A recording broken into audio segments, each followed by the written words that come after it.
He didn't arrive at that decision in a single dramatic moment. No thunder, no announcement. No clean break between the life he might have lived and the one he chose. It happened quietly, the way most permanent things do. One small concession at a time, one unreturned feeling. One night where he told himself, "This is fine, this is enough," and then another, and then another, until the silence stopped feeling temporary and started feeling like a contract he had already signed. From the outside, people would have called him disciplined, steady, reliable, the kind of man you want standing watch while the rest of the world sleeps, the kind who doesn't flinch, doesn't complain, doesn't ask for more than he's been assigned. And he wore those labels well. He learned early how to stand still inside himself, how to tuck longing away where it wouldn't interfere with duty. He learned how to nod instead of speak, how to listen without revealing what anything cost him. Over time, the restraint became muscle memory. The silence became fluent, because somewhere along the line, he had decided that his life would be useful rather than warm. That's an important distinction. Useful lives are often praised. Warm ones are often envied. And he deeply believed, that he didn't get to be both. Maybe it started with a vow. The kind spoken out loud, witnessed, sealed with words that sound noble and final when they leave your mouth. Or maybe it wasn't spoken at all. Maybe it was forged in a hospital room, or on a training ground, or the first time he realized that the role he carried mattered more than the men carrying it. Maybe it was rank. Maybe it was injury. Maybe it was responsibility passed down like an heirloom no one asked for. The details almost don't matter, because the shape of the decision is always the same. Someone like him looks at the world and says, if something has to be given up, it might as well be me, and that logic can sound heroic. It can sound selfless. It can even sound wise. But let me tell you what it feels like from the inside. It feels like learning how to lower your voice even when no one has asked you to. It feels like standing in a room full of laughter and feeling proud that you don't need it. It feels like watching other people reach for each other and telling yourself you are spared the complications, the distractions, the risk. It feels like convincing yourself that longing is a weakness you've outgrown, when really it's just a language you've stopped speaking. He told himself a story about necessity. He told himself that the world required men like him to remain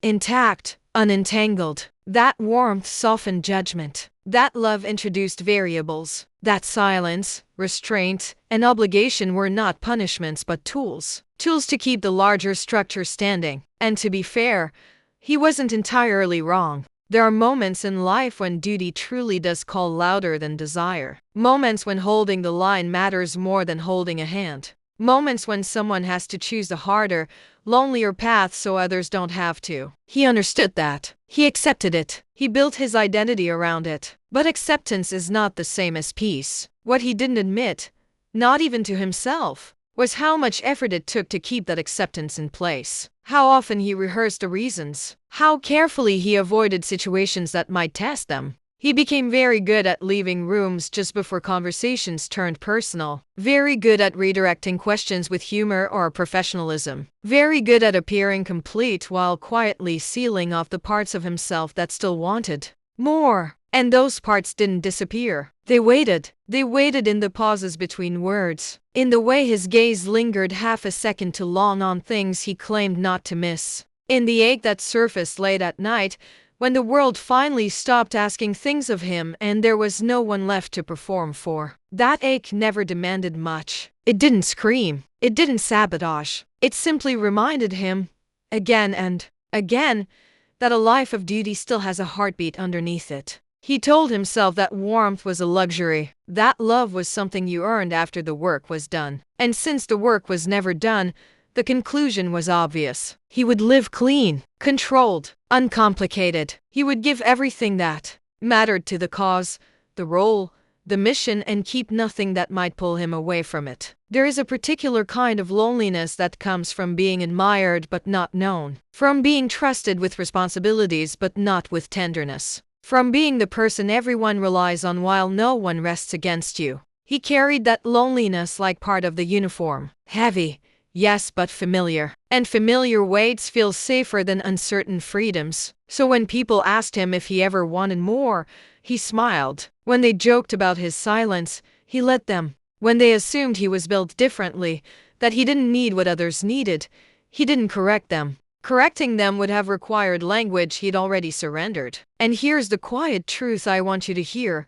He wasn't bitter. He wasn't angry at the world. He wasn't even sad in the way we usually imagine sadness. He was resolved. Resolved can look very calm, very composed. It can look like strength, and sometimes it is. But resolution, when it's built on denial, slowly turns into distance from others, and eventually from yourself. He stopped imagining alternate futures not because they hurt too much, but because they felt irresponsible. He stopped asking himself what he wanted and started asking only what was required. He became fluent in obligation, and the more fluent he became, the less he noticed what it was costing him. Until one day, without any clear marker, he realized that silence was no longer something he endured for the sake of duty. It had become the shape of his life. That realization didn't come with panic. It came with a strange calm, a settling, almost relief. If this was it, if this was the full measure of his existence, then at least he could stop wrestling with the question of more. At least he could stop hoping. Hope,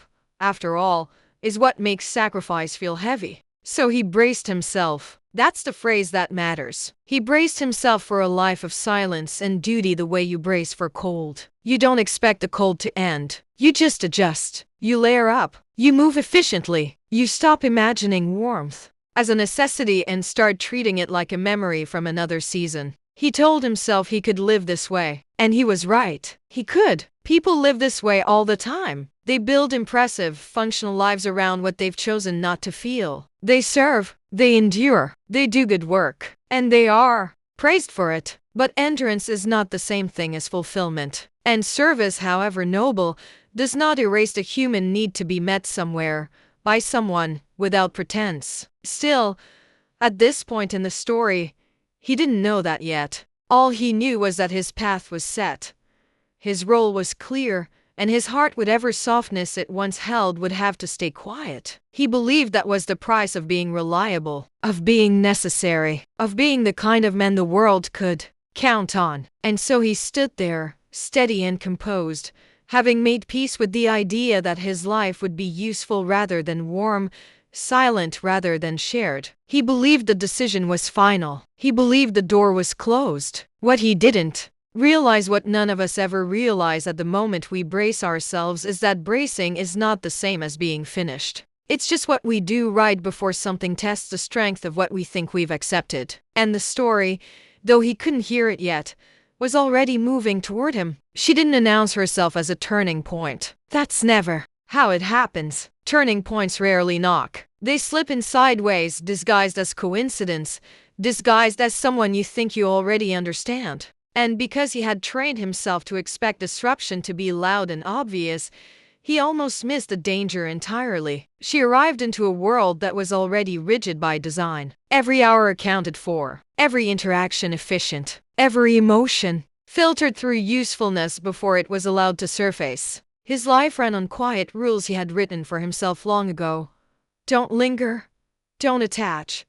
Don't ask for more than the moment requires. Those rules had kept him steady. They had kept him respected. They had kept him safe. And then she stepped into that order with something that didn't break it but bent it. It began with presence, not intrusion. Presence, the kind that doesn't compete with what's already there, but somehow expands the space around it. She didn't hurry conversations along or fill pauses out of nervousness. She let silence breathe. And in doing so, she unknowingly challenged the very foundation of his emotional discipline. Because silence had always been his territory, his shield, his way of staying untouched. But she wasn't afraid of it. When she stood near him, silence didn't feel like a wall anymore. It felt like an invitation that unsettled him in ways he couldn't immediately name. He found himself becoming aware of things he usually ignored: the cadence of her steps, the way her attention settled fully when someone spoke, the ease with which she occupied her own skin. She didn't perform warmth. She didn't deploy kindness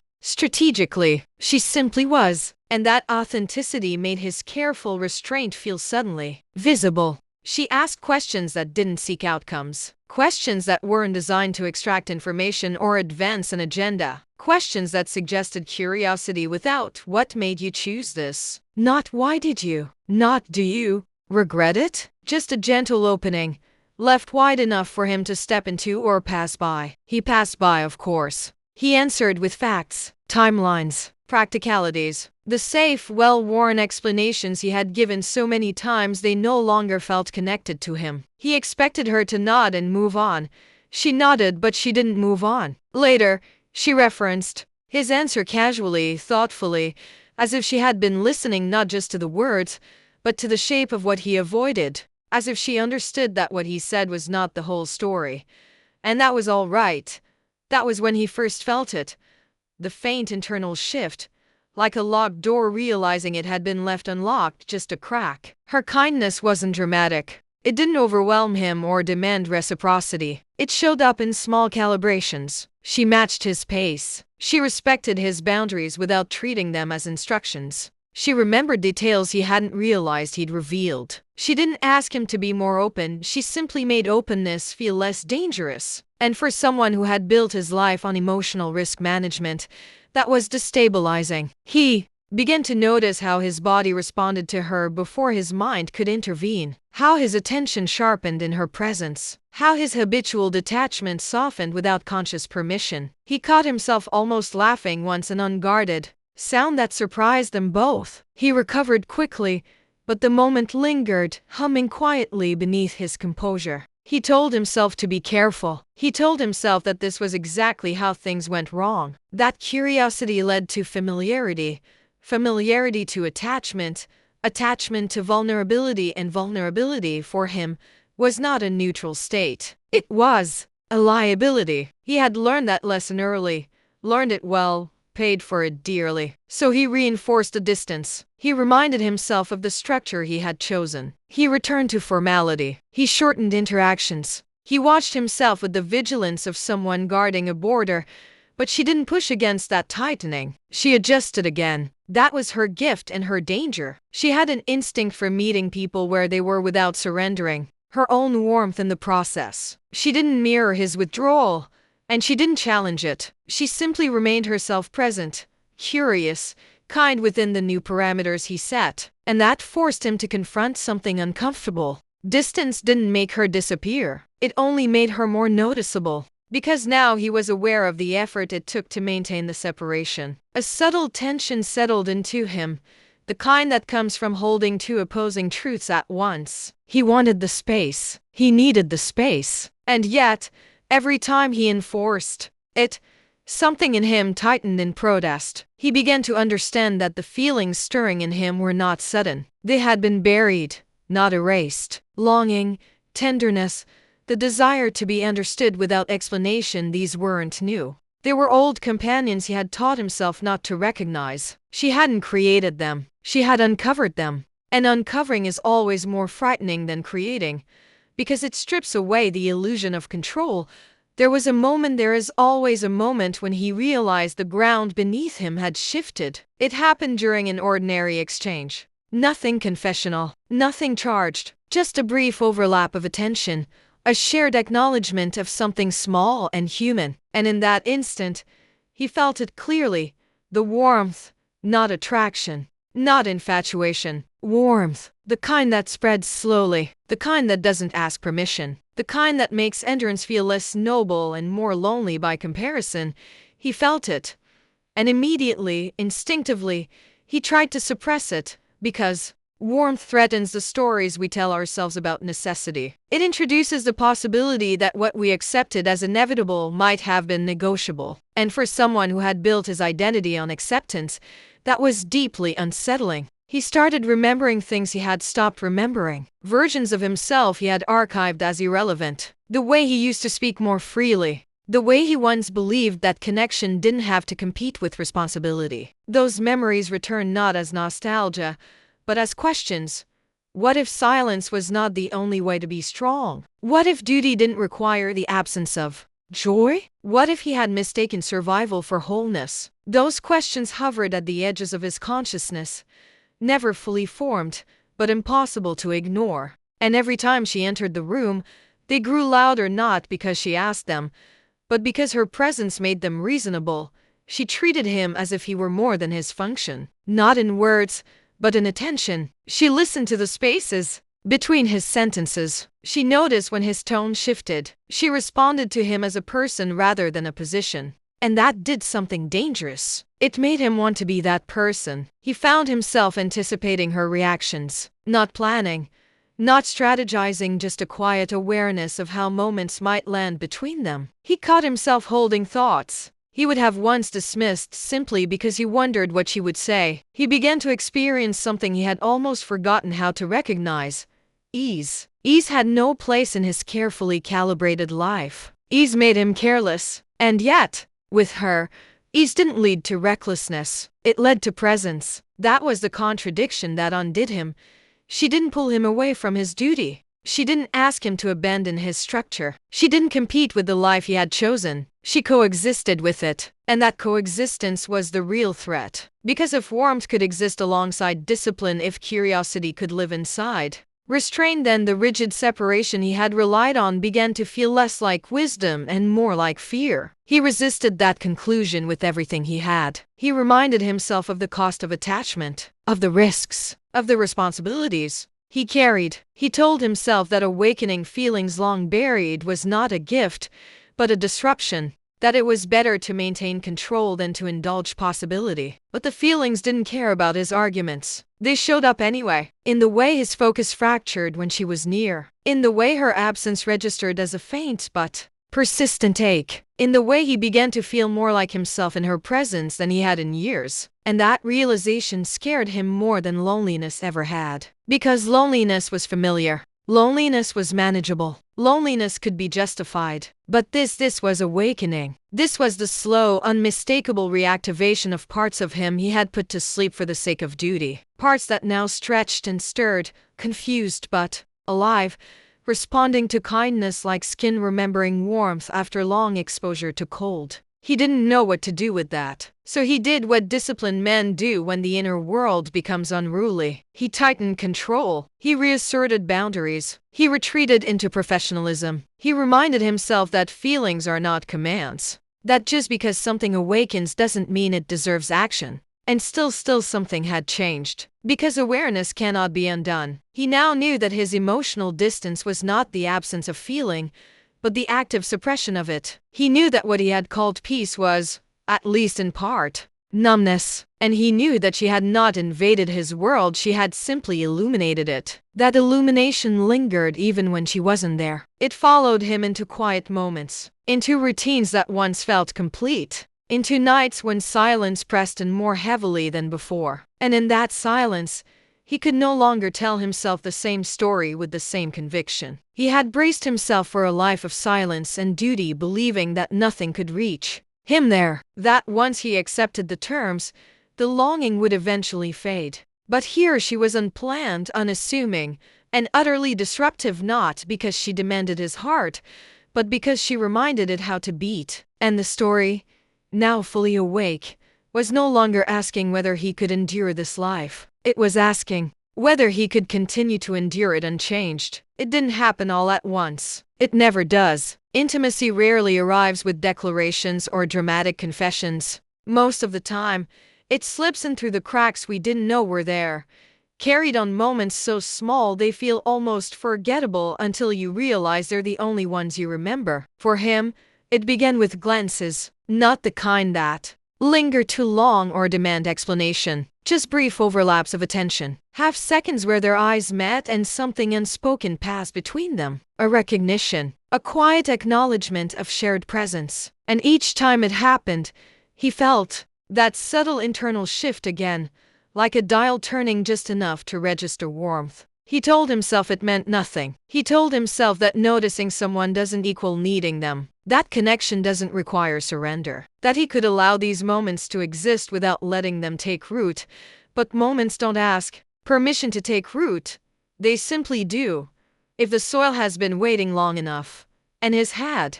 It was the way she handed him something without rushing, her fingers brushing his just briefly enough to be unmistakable, but not long enough to be deliberate. The way she listened without interrupting, even when he spoke slowly, choosing words with care. The way she smiled, not broadly, not performatively, but with a softness that suggested she understood more than she said. She didn't fill silence, she honored it. And for a man who had lived inside silence for so long,